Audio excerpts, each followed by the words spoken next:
how have been the 3 big lessons you've learned while building a new line of business that you can share with others who are just starting out?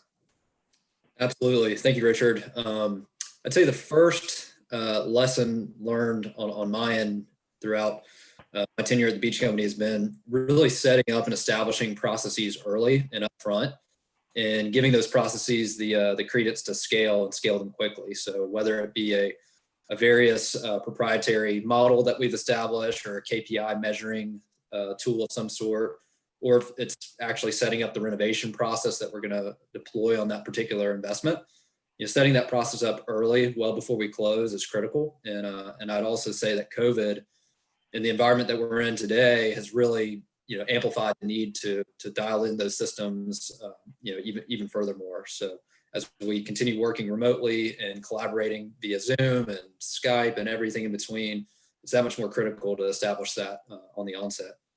The second, I would say, from my perspective as the asset manager for our fund, it's really picking property management firms and contractors and establishing those relationships as early and often as possible as well. Real estate is an extremely relationship, people-driven business. My role in particular in asset management is even more so. And I'd argue, oftentimes the most personal, side of real estate. So having the right people in place, the right team in place for each individual investment is critical. We don't subscribe to the one-size-fits-all methodology for every investment.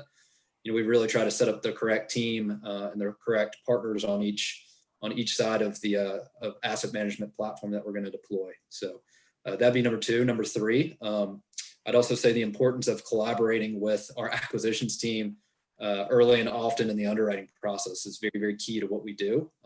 Some firms often separate these roles completely, really bifurcate those 2 sides of the investment platform.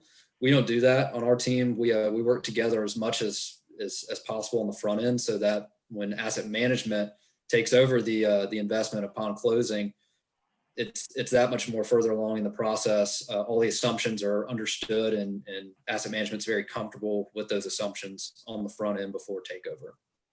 Right. Okay. Makes sense. This content was created by commercialrealestate.com. Access our community, investment databases, training, and live events by visiting www.commercialrealestate.com.